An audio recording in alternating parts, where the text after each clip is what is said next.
औज़ुबिल्लाहिमिनश्शैतानिर्रजीम बिस्मिल्लाहिर्रहमानिर्रहीम। अस्सलामु अलैकुम नाज़रीन, मैं हूं आपका मेज़बान Mirza Nadeem Baig, programme views on news with Mirza Nadeem Baig में। नाज़रीन मोहतरम, आज 18 जून 2021 है और जुमा का रोज़ है। जुमातुल मुबारक के रोज़ के ख़बरनामे के साथ आपकी खिदमत में हाजिर हूँ। जैसा कि आप जानते हैं कि हमारे ख़बरनामे में स्पेन, यूरोप और दूसरे मुल्कों की खबरें भी शामिल होती हैं।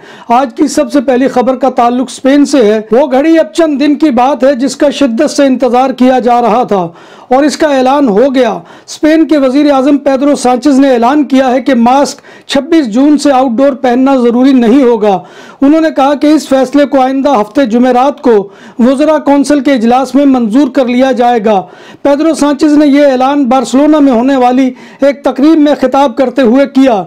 जनरलितात कातालुनिया ने मास्क की पाबंदी के खात्मे के फैसले को सराहा है और कहा है कि इसके बावजूद लोगों को एहतियात का दामन हाथ से नहीं छोड़ना चाहिए। याद रहे कि स्पेन में मास्क की पाबंदी 1 साल और 1 माह बरकरार रही है। लोगों को बर वक्त वैक्सीन देने के फैसले ने लोगों को वबा से महफूज किया और इसी की बदौलत मुल्क की इकॉनमी में भी बेहतरी आई है। इन ख्यालात का इजहार स्पेन के वज़ीर आज़म पेड्रो सांचेज़ ने बार्सिलोना में सर्कल ऑफ इकॉनमी की सालाना कॉन्फ्रेंस के इख्तितामी तकरीब से खिताब करते हुए कहा। उन्होंने कहा कि मुल्क की मईशत बुलंदियों की जानिब गामजन है और यही वजह है कि मैंने मास्क की पाबंदी के खात्मे के ऐलान के लिए बार्सिलोना का इंतखाब किया है। 28 जून से 1 जुलाई तक स्पेन के शहर बार्सिलोना में फीरा दे बार्सिलोना में मोबाइल वर्ल्ड कांग्रेस का इनकाद होगा, जिसमें इस साल 35,000 अफराद शिरकत करेंगे। कोरोना की वबा की वजह से शुरका की ये तादाद में वाज़े कमी है और माजी में ये तादाद 1 लाख के करीब होती थी। गुज़िश्ता साल 2020 में ये कांग्रेस कोरोना वबा की वजह से मुनक्किद नहीं हो सकी थी। मुंतज़मीन कांग्रेस का कहना है कि हम इस कांग्रेस के इनकाद से साबित करना चाहते हैं कि दुनिया अब महफूज है और लोग दोबारा मिलजुल सकते हैं। उन्होंने कहा कि कांग्रेस के शुरका को मास्क पहनना लाजमी होगा और शुरका का हर 72 घंटे बाद कोरोना टेस्ट भी होगा। कातालान सियाती इलाके यूरोड दी मार ने टूरिस्ट को ऑफर दी है कि अगर वो यहाँ आते हैं तो उनको कोरोना और एंटीजन टेस्ट की आधी कीमत वसूल की जाएगी और ये टेस्ट पीर से इतवार तक होंगे और पीसीआर टेस्ट की कीमत 52 यूरो और एंटीजन टेस्ट की कीमत 20 यूरो वसूल की जाएगी और इस प्रोसेस के लिए किसी पेशगी अपॉइंटमेंट की ज़रूरत भी नहीं होगी। स्पेन के कैपिटल मैड्रिड में नेशनल पुलिस ने 44 साला हमला खातून पर हमला करने और हफ्ज़े बेजा में रखने वाले उसके लाइफ पार्टनर को गिरफ्तार कर लिया है। मुलज़िम ने खातून को घर में बंद कर दिया था और उसका मोबाइल फ़ोन भी ले लिया था और इसे बांध कर छोड़ गया था और जाते हुए कत्ल की धमकियां देकर गया था। पुलिस को एक शख्स ने इत्तला दी कि घर की खिड़की से किसी ने मदद के लिए लिखकर कागज़ फेंका है। जिस पर पुलिस पहुंची तो एक खातून अपने ही घर में कैद थी। मुलज़िम हमला खातून पर जिस्मानी तशद्दुद भी करता रहा जिसके निशानात उसके जिस्म पर मौजूद थे। स्पेन में कैथोलिक मसीही मजहब की फलाही तंजीम कारितास ने एतराफ़ किया है कि कोरोना वबा ने लोगों को एक मुल्क से दूसरे मुल्क हिजरत के अमल को मुतासर किया है, मगर इसके बावजूद ज़रूरतमंद ख़ानदानों की तादाद में मुसलसल इजाफा हुआ है।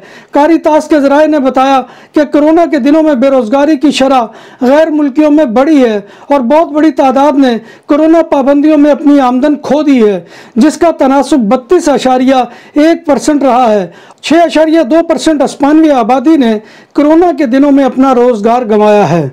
यूरोपीय कमीशन ने हंगरी में जारी हालात और वाक़यात पर तशवीश जाहिर की है। हंगरी की पार्लिमान ने एक कानून की मंजूरी दी है जिसके तहत इंटरनेट पर बच्चों के लिए ऐसे मवाद को ममनू करार दिया गया है जिसमें हम जिन्स परस्ती या किसी भी जिन्स से वाबस्तगी दिखाई दे। हुकूमत का मौक़िफ़ है कि यह कानून बच्चों के तहफ़्फ़ुज़ और इनके साथ जिनसी ज़्यादती करने वालों की रोकथाम के लिए है। कोरोना की वबा की वजह से दुनिया में बेघर अफराद की तादाद अब 82 मिलियन से ज़्यादा हो गई है। ये इंकिशाफ अक़वाम मुत्तहिदा के जारी करदा एक रिपोर्ट में किया गया है। जंगो जदल और दीगर वजूहात की बिना पर बेघर हो जाने वालों की तादाद गुज़िश्ता एक दहाई में दुगना हो चुकी है। 2011 में यह तादाद लगभग 40 मिलियन थी, जबकि गुज़िश्ता बरस के अख्ताम पर 82.4 मिलियन अफराद बैरूनी ममालिक में पनाह गुज़ीनों की हैसियत से या अपने ही मुल्क में बेघर ज़िंदगी गुजार रहे थे। नुमाया तौर पर अफ़गानिस्तान, शाम, सोमालिया और यमन के मुसल्लह तनाज़ात लोगों के बेघर होने की वजह बन रहे हैं। लंदन के हेथरो एयरपोर्ट के बाहर कायम होटल में क्वारंटीन सेंटर जेल का मंजर पेश कर रहा है। मुसाफिरों को गार्ड की कड़ी निगरानी में वर्जिश के लिए एक कतार में चलते देखा जा सकता है। उन्हें किसी से बातचीत तक करने की इजाज़त नहीं है। राहगीरों की एक शख्स से बात करने की कोशिश पर सिक्योरिटी गार्ड से तलक कलामी भी हुई। जब बात हो 100% हलाल खानों की तो एक ही नाम, आदल तंदूरी रेस्टोरेंट।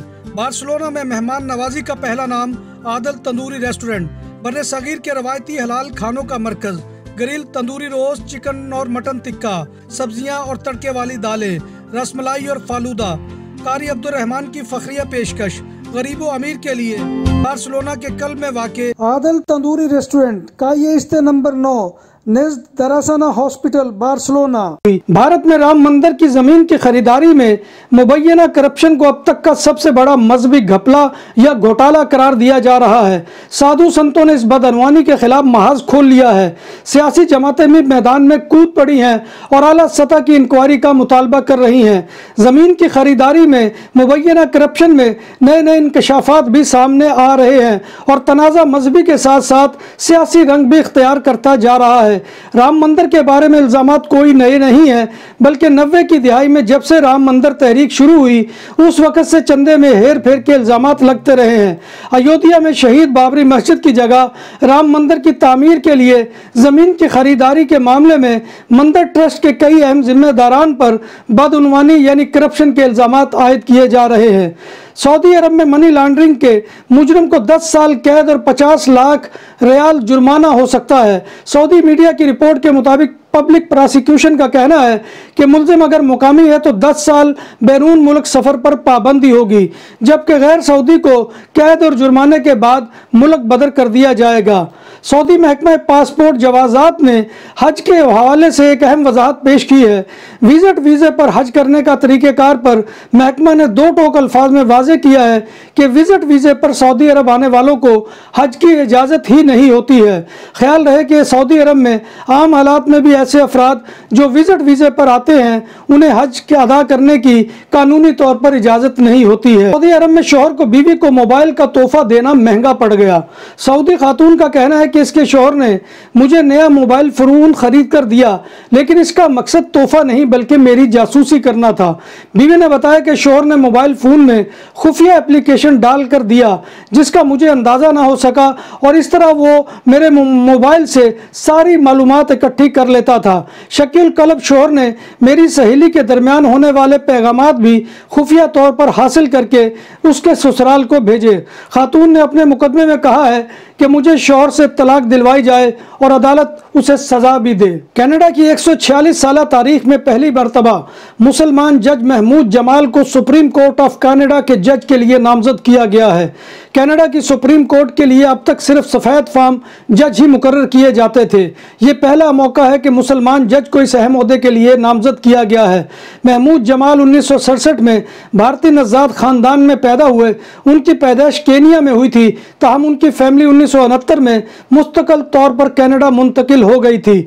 महमूद जमाल का कहना है कि बचपन में वो स्कूल में एक ईसाई की हैसियत से तालीम हासिल करते रहे हैं।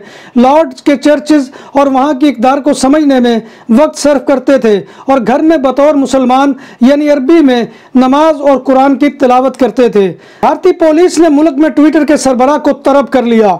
हाल ही में ट्विटर पर एक वीडियो वायरल हुई जिसमें चंद अफराद एक बूढ़े मुस्लिम शख्स पर तशद्दुद कर रहे हैं और उसे बेदर्दी से डंडों से पीटा जा रहा है और आखिर में उसकी दाढ़ी तक भी मूंद कर रख दी।